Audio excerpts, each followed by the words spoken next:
Kunja Bihari Jaya Radha Madhava Jaya Radha Madhava Kunja Bihari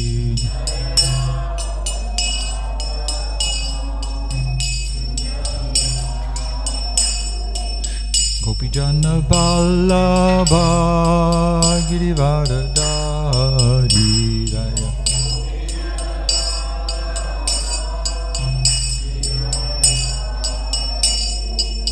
Gopijana Vallabha Girivardhari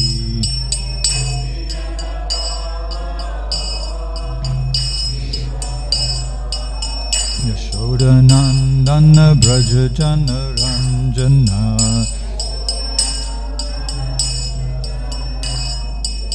Yashodanandana Brajajana Ranjana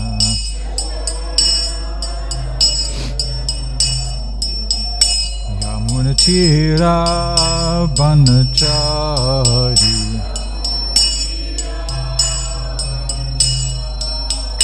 Yamunatira Banachari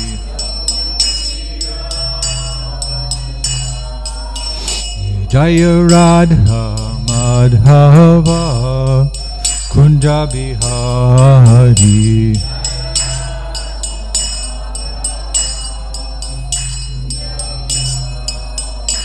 Jaya Radha Madhava Kunja Bihari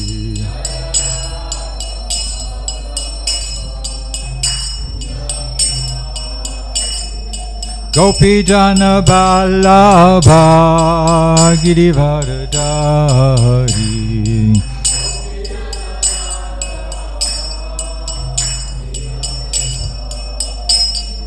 Gopijana Vallabha Girivardhari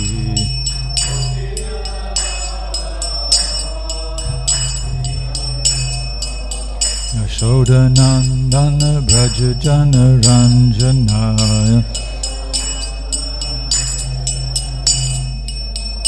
Yashodanandana Brajajana Ranjana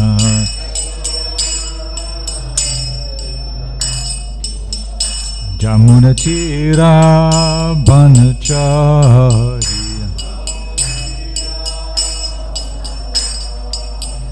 Yamunatira Banachari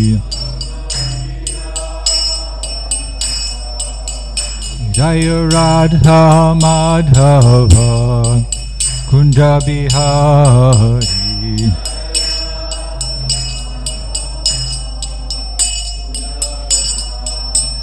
Jaya Radha Madhava Kunja Bihari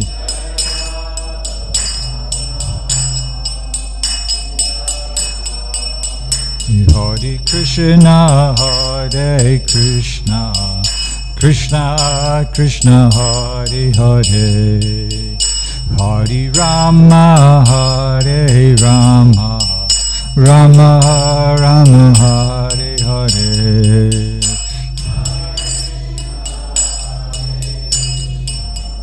Krishna Krishna Hare Hare Hare Rama Hare Rama Rama Rama Hare Hare Hare Krishna Hare Krishna Krishna Krishna Hare Hare Hare Rama Hare Rama Rama Rama Hare Hare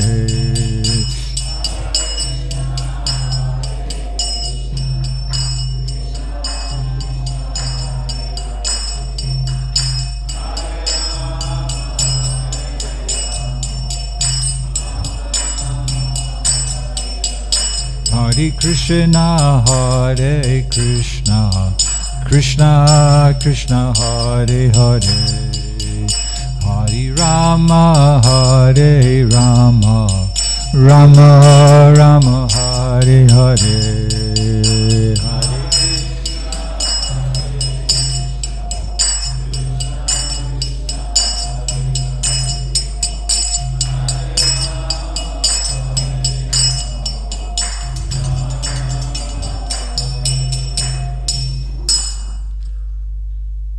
Vaishnava Paramahansa Parayana Sri Srimad His Divine Grace of Boy Charanarvinda Bhaktivedanta Swami Srila Prabhupada ki Antaraj Srimad Bhagavatam ki Gaura Premanandi Hari Hari.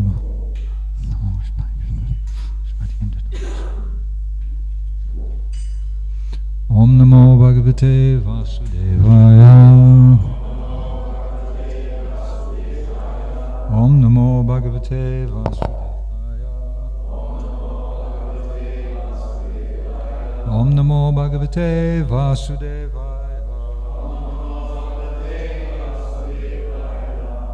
Srimad Bhagavatam, Canto 3, Chapter 16, Jai and Vijay cursed by the sages, text number 25.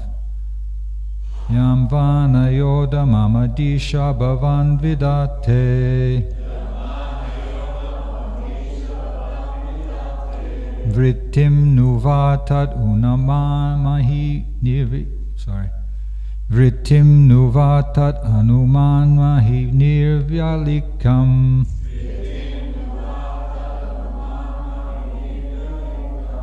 Asma suvaya uchito driyatam sadando Yenaga sovayamayun kshmahi kilbisina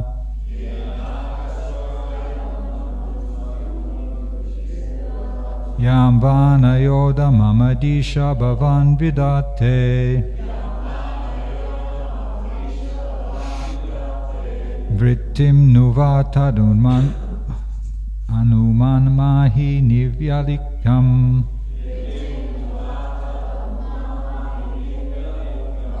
Ashma suvayat uchito driyatam sadando Yenaga sovayamayun kshmahi kilbishena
which, va, or, anayoho, of both of them, dhammam, punishment, adisha, O Lord, bhavan, your lordship, vidate, awards, vritim, better existence, nu, certainly, va, or, tat, that, anumanmahi, we accept, nirvyalikam, without duplicity, ashmaso, to us, va,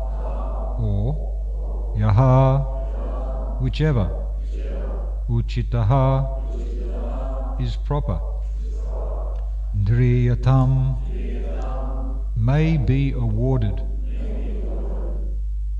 saha, that, dandaha, punishment, ye, who, anagaso, sinless, vayam, we, ayungshmahi, allotted, kilbisena, with a curse.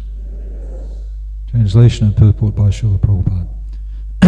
O Lord, whatever punishment you wish to award these two innocent persons, or also to us, we shall accept without a duplicity. We understand that we have cursed two faultless persons. Please repeat. O Lord, whatever punishment you wish to award to these two innocent persons, or also to us, we shall accept without duplicity. We understand that we have cursed two faultless persons. Report by Srila Prabhupada. The sages, the four Kumaras, now reject their cursing of the two doorkeepers, Jai and Vijay, because they are now conscious that persons who engage in the service of the Lord cannot be at fault at any stage. It is said that anyone who has implicit faith in the service of the Lord, or who actually engages in transcendental loving service, has all the good qualities of the demigods. Therefore, a devotee cannot be at fault. If sometimes it is found that he is in error by accident or by some temporary arrangement, that should not be taken very seriously. The cursing of Jai and Vijay is here repented. Now the Kumaras are thinking in terms of their position in the modes of passion and ignorance, and they are prepared to accept any kind of punishment from the Lord. In general, when dealing with devotees, we should not try to find faults.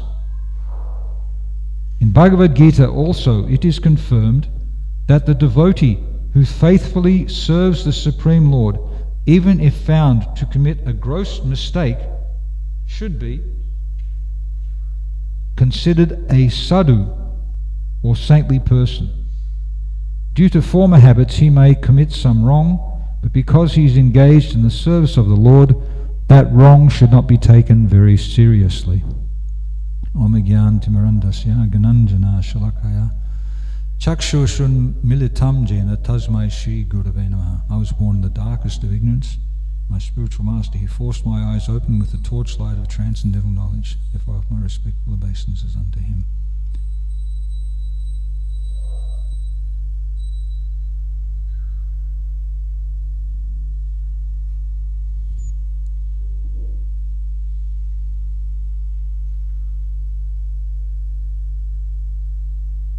So, what is fault finding?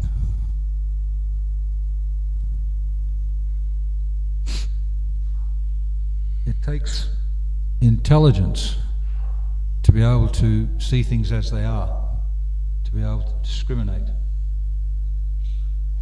Discrimination, intelligence means to be able to see those things which are complementary and those things which are antagonistic. So to be able to discriminate what's in place and what's out of place requires intelligence. So then to point out something that's out of place, why is that wrong?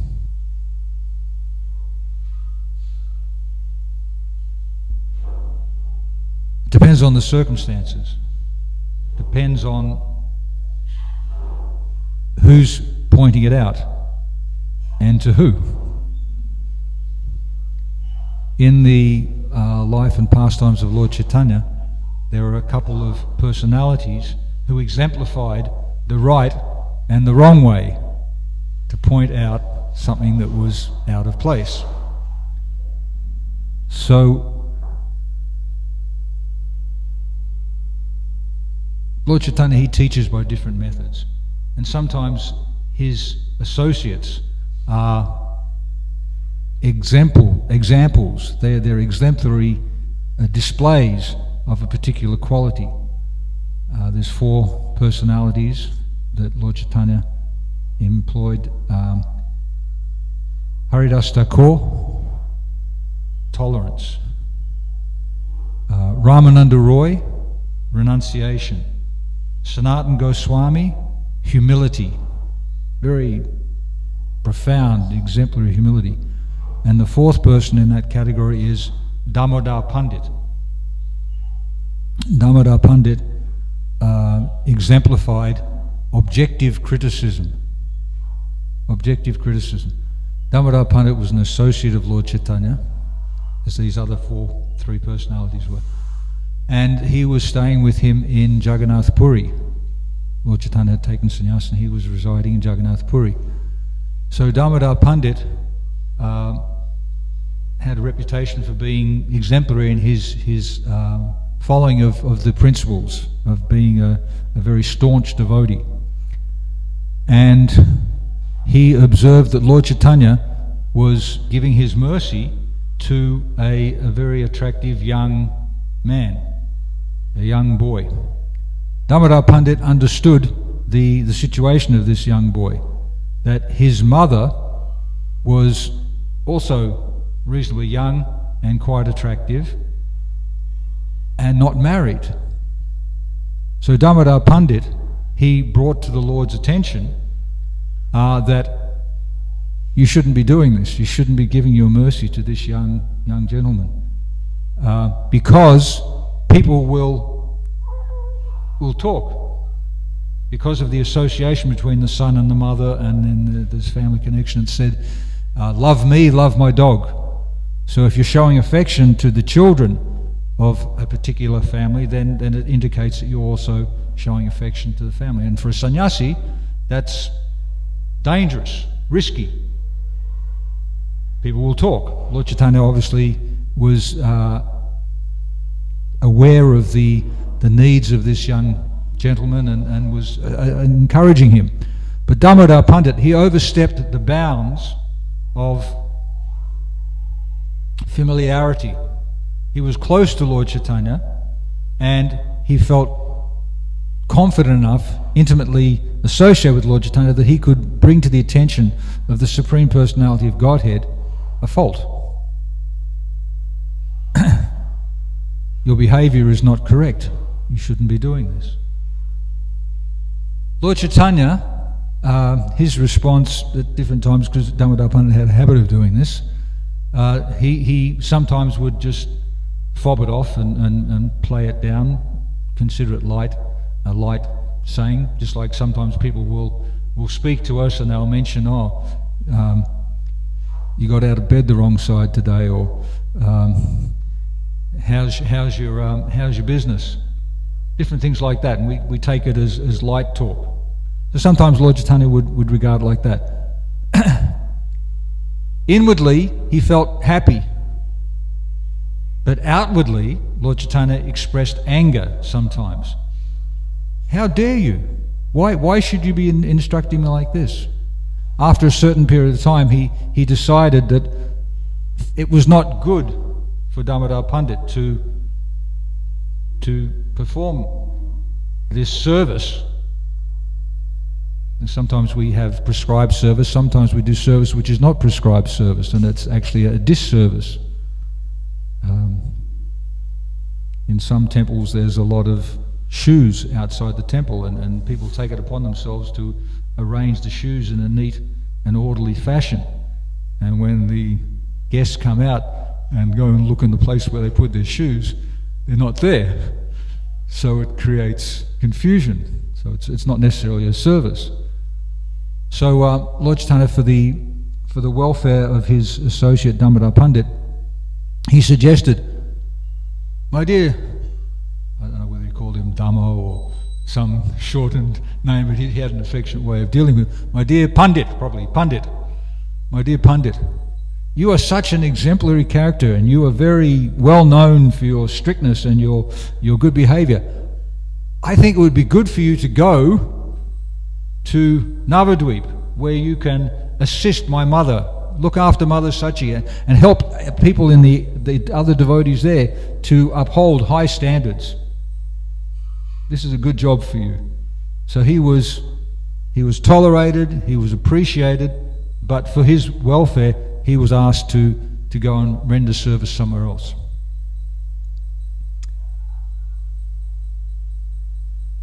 The second personality who exemplifies probably an opposite attitude is a devotee call him a devotee, Ramchandra Puri. Ramchandra Puri was a disciple of Madhavendra Puri.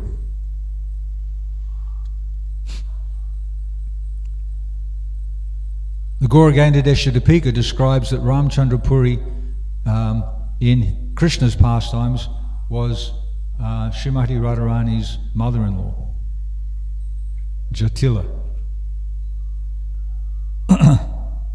who was always the bane of Radharani in Krishna's life, always searching out and trying to separate them and find fault. So Ramchandra Puri had that family heritage, that was his nature. Madhavendra Puri had another disciple, Ishvara Puri, who became the spiritual master, or who Lord Chaitanya accepted as his spiritual master. Ramchandra Puri and Ishvara Puri were both present when Madhavendra Puri was reaching the end of his life. And Madhavendra Puri, by the will of Providence, he was not able to manage his bodily functions. He was dependent.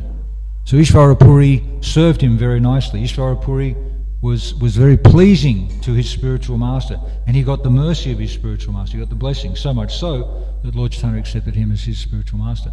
Ramchandra Puri, in a contrary way, he performed a disservice for his spiritual master. Madhavendra Puri was meditating, calling out, lamenting his lack of Krishna consciousness. Ai Dina Dayadri, he was reciting a verse over and over again, which is spoken by Srimati Radharani.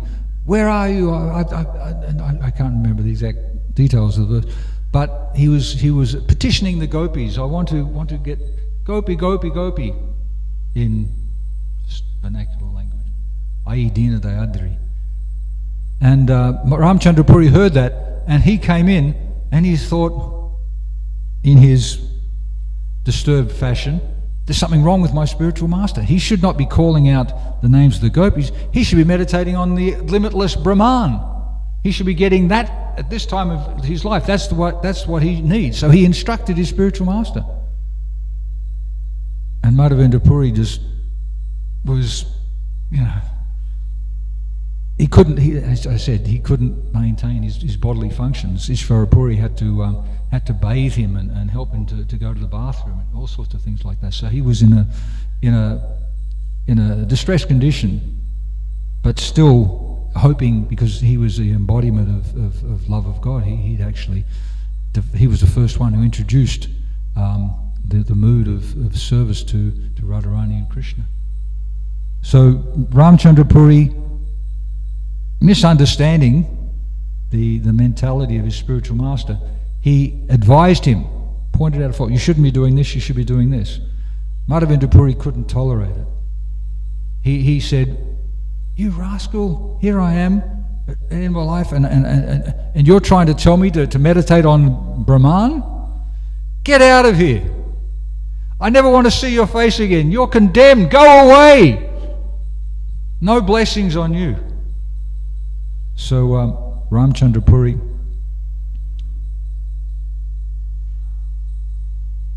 feeling he was right, something wrong with this situation, he just went on his merry way. But his spiritual life, his devotional creeper was snapped off at the base. It was he lost all taste for devotional service, and he cultivated his mood of fault finding. He continued his activities. He appeared in the pastimes of Lord Chaitanya as a sannyasi, renunciate. He was afforded respect by Lord Chaitanya. Lord Chaitanya would greet him. One time, Ramchandra Puri saw Lord Chaitanya with a couple of other devotees. I think it was Haridas Thakur, and so he invited them for lunch, and he fed Lord Chaitanya, he served the devotees, but then he turned around at the last minute and said, "I've always heard that you devotees, you have a huge appetite for prasadam, no limits. Now I've seen firsthand, this is not good for a sannyasi. You shouldn't eat like this." So Lord Chaitanya, out of respect to a senior, a disciple of Madhavendra Puri, he accepted that criticism, and he cut his eating in half. No, he cut it into a quarter. He reduced it down to a quarter. Lord Chaitanya, Lord Chaitanya was 7 feet tall, and he had huge hands, and he was accustomed to eating what 5 men. He would serve with his hands, and he put on his plate a handful of prasadam, and it was a huge amount of prasadam. He was accustomed to eating like that. So when he cut it down to a quarter of that quantity, he became skinny.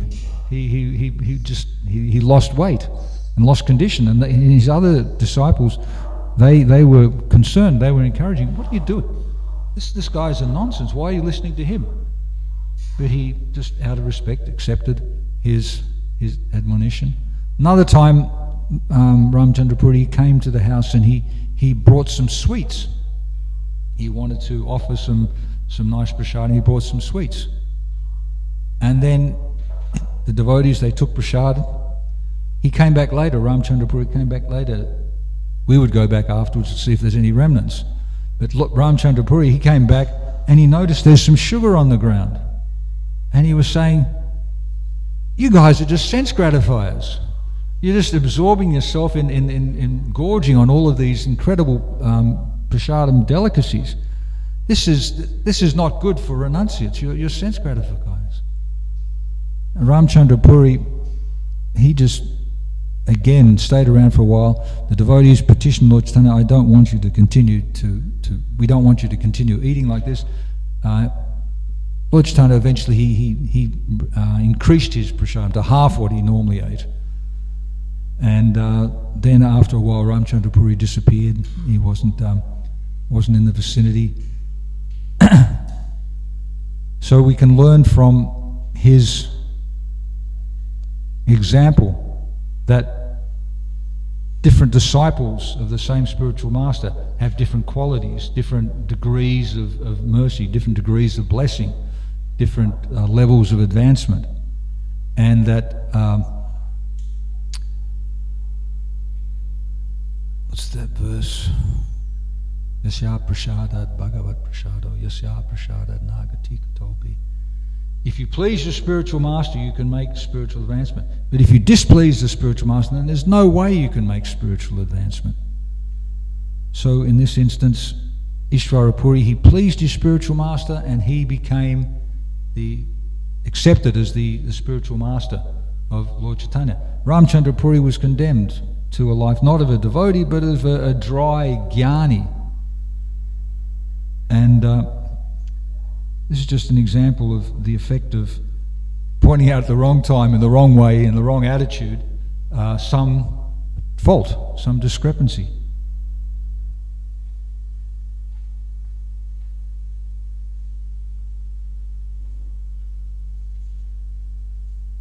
So what do we do if we see and we discern that something or somebody is in the wrong? Because it's very clearly stated in Prabhupada's purport that a devotee there's no faults in devotees. Devotees can't do any wrong.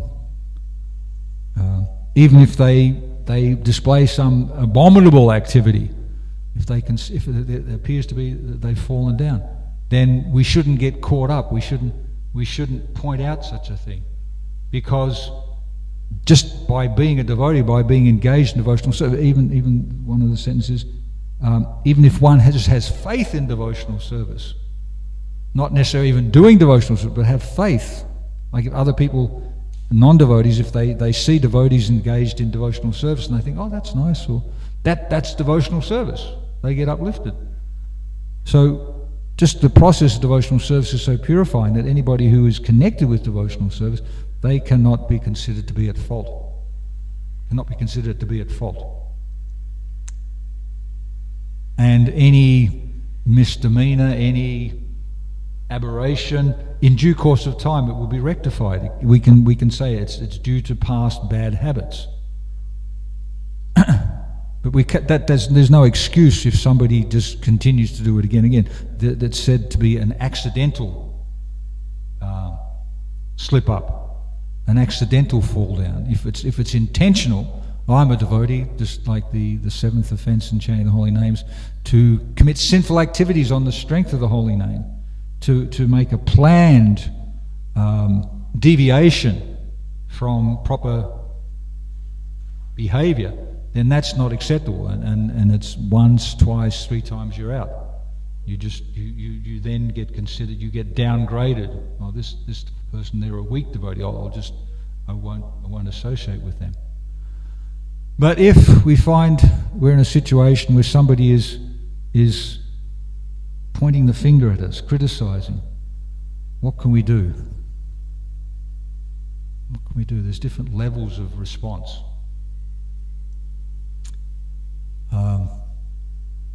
Somebody can be pointing out, oh, don't like the way you look. You look terrible. You can bark back at them. You can object vehemently. Oh, I'm in my best attire, and I've done the. Or, well, I don't like the way you look. You're out of whack. So in that instance, then the reaction is shared equally. To criticize, there's a Vedic injunction. One should not praise others, and one should not criticize others. Ramchandra Puri did the opposite. He was criticizing, but not criticize. And in order to not criticize, the easy way to avoid that is to praise. But we shouldn't overly praise. So to get caught up in tit for tat, then there's an equal reaction. You are criticizing and you are not praising. There's an offence there. Another reaction, like a higher level reaction, where the reaction is more on the person who's doing the criticism, is to just shrug it off. Oh, well, they don't know what they're talking about. won't take any notice of that. The best reaction is where both personalities get spiritual upliftment. Where somebody is criticizing, we can acknowledge, okay, yes, where there's smoke, there's fire. There must be something that they are observing. I'm guilty of not appealing to their senses at the moment. It's like Chitraketu Maharaj. He was in his airplane and he saw Lord Shiva and his consort Parvati. They were in an assembly of sages, and Lord Shiva was naked and his wife was sitting on his lap. So Chitraketu, he laughed. Everybody else was offering respect. This is Lord Shiva, and this is an exalted assembly. But Chitraketu, he laughed. So Mother Parvati cursed him.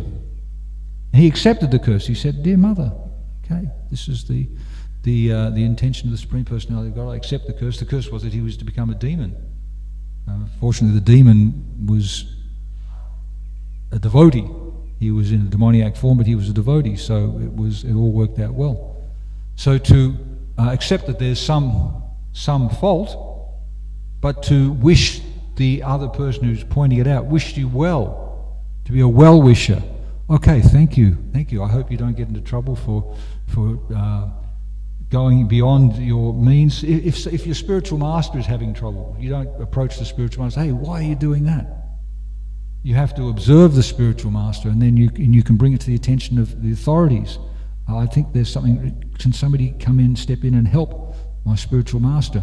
And if it becomes a serious problem, then and only then, when it's acknowledged, then one can say, "Okay, well, I'll put aside my devotion. I won't serve you as my spiritual master. I'll just take shelter somewhere else."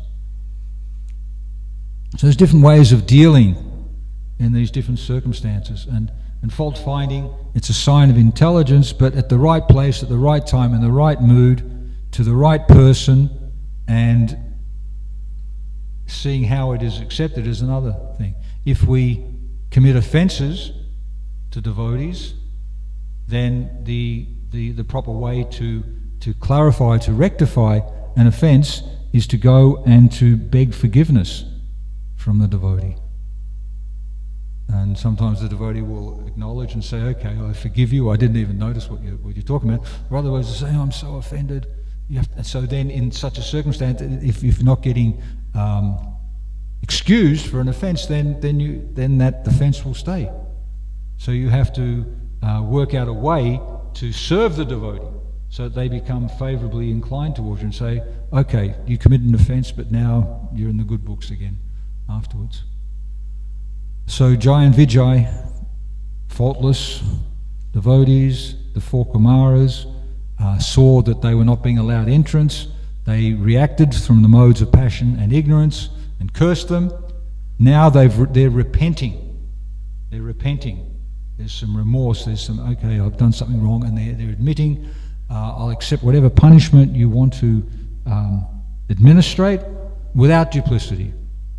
I've settled down, and I want to become more purified and understand who you are, who the devotees are, and how I can serve them. So in a nutshell, that's what's being described in this verse. Does anybody have any questions or comments?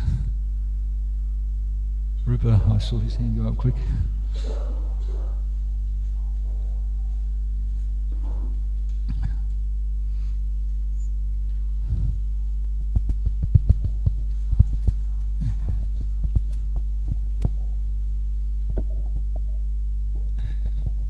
Thanks for your class, Shanti Prabhu. There's a couple of verses, one in the first canto, one in the 11th canto, basically state that even if one is defamed, ridiculed, blasphemed, neglected, beaten up, spat upon, or tried to be killed, one who is very advanced on the spiritual platform should not avenge himself. So it's very, very high platform, but obviously that's like what we should all come to.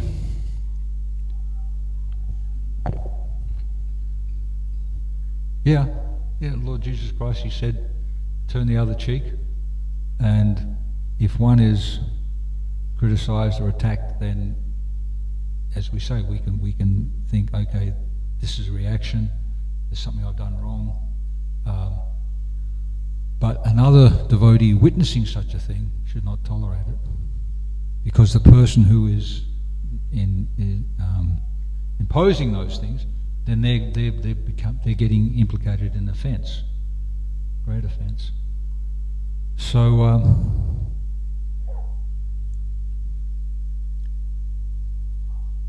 to have faith, the faith that the Lord is witnessing. He knows what's in our heart. He knows He knows us better than ourselves, and many people are not aware of all of the nasty things, the background we've come from. So, but the Lord does know, and He arranges in such a way to purify us, and we can be grateful for any circumstance. The what are they called? Not the duplicity, the turnabouts. It's good to try and maintain ideal behaviour, and we should try and be on our best behaviour and our best character.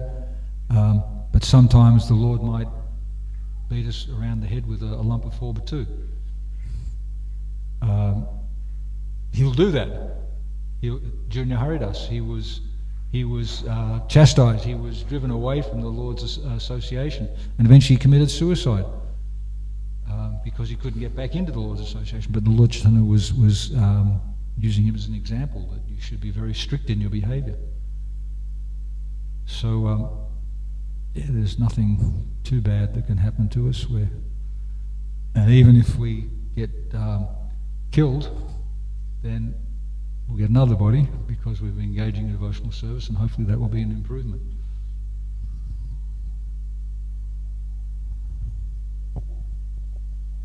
I think Ram, he had his hand up first.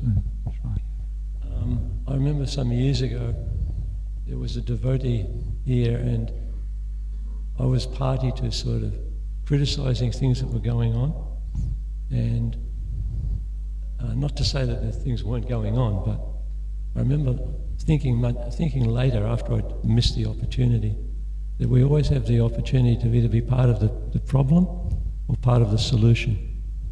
And if we sort of take the side of being part of the solution and offer something positive or support, or talk to that person in a private way, so that you're not embarrassing them or like that, there's always that opportunity to help rather than try and pull someone down.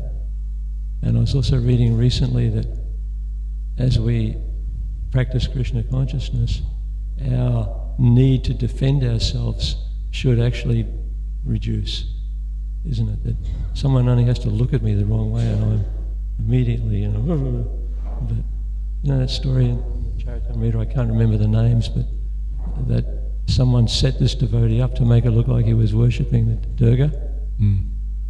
Shivananda. And he came out to all the other villages and said, just see, I'm secretly a worshipper of Durga. But because all the villagers knew of his real character, they didn't accept it. So, but he had no need to sort of defend himself. Yeah, if you're feeling weak and vulnerable, then a natural response is to try and buffer or gather up your strength. But if you're confident, and it requires a taste of the mode of goodness, whereas to succumb to a lower behaviour, mode of passion, mode of ignorance, then that's always a rash reaction. Being in bad association and then taking up the attitudes of other people, and then you get caught up in, like Akrura. Akrura was he caught up in the scheme to steal the Shamataka jewel, but he was Krishna's uncle and he got special mercy from Krishna. But sometime along the way you have bad association. The Vidvida gorilla, he was a minister for Sugriva, but due to bad association he became antagonistic to Lord Balaram and got into all sorts of dire straits. So association, choosing your association with the modes, how to control and regulate that. It's an art, and then understanding the nature of the false ego and who we actually are, the spirit soul, 1/10,000th part of the tip of a hair, how small, how minuscule, and there's so much power in the material energy and in bad association. Then just to take shelter of the Lord and of devotional service, spiritual master, it's the safest option. But to how to, we've got senses, we've got a mind, we've got a false ego. We have to purify them in the fire ordeal. So sometimes situations are arranged, and then we can call upon our intelligence, rely upon our intelligence, and choose the proper option. Thank you. Shrai? You had mentioned the Chota Haridas and how he ultimately took his own life. Some time ago, I remember somebody who was very new to the whole idea of bhakti and spiritual life. They read about that, and it really put them off because they had no context. They didn't understand who is this person. They just thought, he's a person of authority. They didn't even know who Chaitanya Mahaprabhu really was. But he's acted in such a way as this person got so upset that they took their own life. And they thought that was a very horrible thing, a terrible thing. But they didn't understand the relationship there, that there's an eternal associate of the Lord, and that the pastime continues on beyond that, because he didn't just disappear altogether. He continued to come back in a form which was not physical, not manifest, but Lord Chaitanya could perceive him, and he would sing, wasn't it? Yeah, he appeared in a subtle form, and Lord Chaitanya was aware of that, and other devotees also heard the sound of his voice, the lilting sound of his particular voice. They identified him. It's the same person.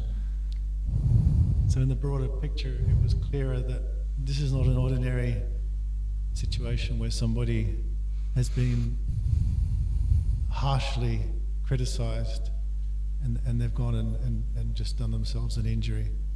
But actually, it's a bigger thing going on. There is an eternal relationship there. These are eternal associates of the Lord. Yeah, not a misfortune. It's an unfortunate that somebody takes that out of context and then uses it as an excuse. It's not. We're influenced by so many different things, by the media, by our association, by just past events, the ramblings of the mind. So then to turn it around, okay, here's somebody that I'm supposed to respect, but they're doing this. Okay, therefore, there's a word, misuse of authority. There's no integrity there. Okay, so somebody fell down. So how can I possibly maintain? I'll fall down. I'll engage in low caste activities. To have some backbone requires intestinal fortitude. It requires some quality there. So that's unfortunate. One new devotee in Sydney, he tried to slash his wrists, and we went and visited him in hospital.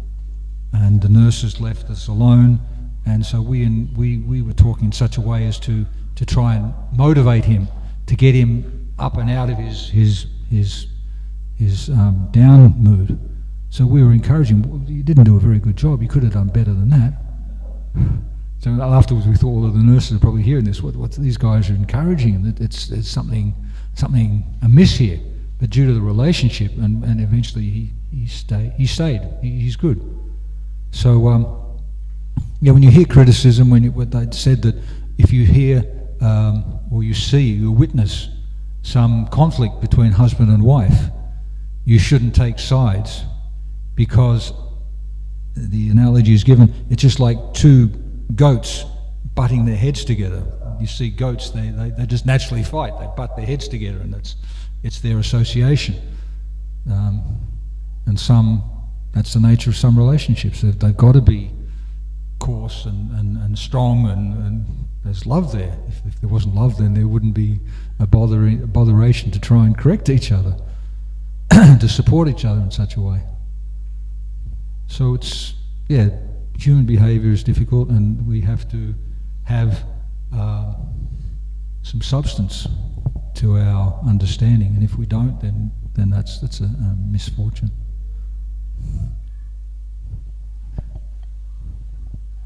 Thanks so much, Shanti, for such a great class. Ramprasad, what you were saying about it's so hard to not be defensive really reminded me of something my Guru Maharaj has shared with me, is to live to be corrected. So if we walk around with that, okay, in all situations I live to be corrected, of course it's not easy to do. Then when the criticism or the chastisement comes, we're not already going into battle. We're ready to receive. Like, we're open to receiving. Okay, I live to be corrected. I live to see where I can improve myself. And something I've really appreciated with the senior Prabhupada devotees on this farm is when seemingly someone can be offensive to them, they glorify that person. And it's really left a beautiful impression on my heart of how seeing it in live action, someone not practicing fault finding, because out there in jobs or with family, other situations, that might not be the case.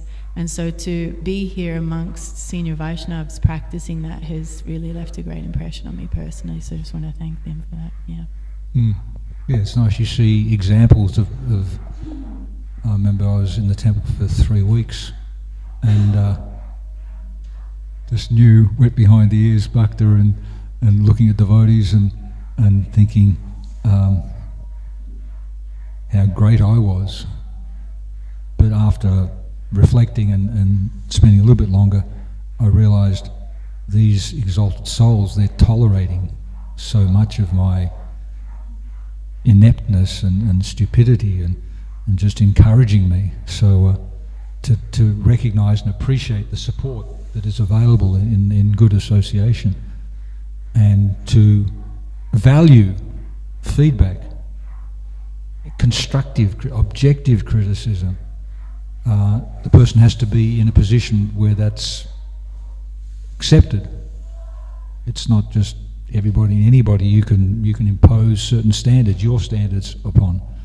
You have to understand where somebody's at and what they need at that particular time and circumstance. And it's not. You can also express it in a very humble way. I've noticed in myself, I've been struggling with this difficulty, and I think, well, I could offer you some assistance because I seem to detect that you've been bitten by the same fault. What I've done, it's me, is like this and this and this, and maybe that person will take it and say, well, yeah, can you help me with something else? And so it's sharing support, which is nice. Okay, let's finish there. Unless anybody's got one last. Oh, okay, thank you very much. Srila Prabhupada ki jai. Srimad Bhagavatam ki jai.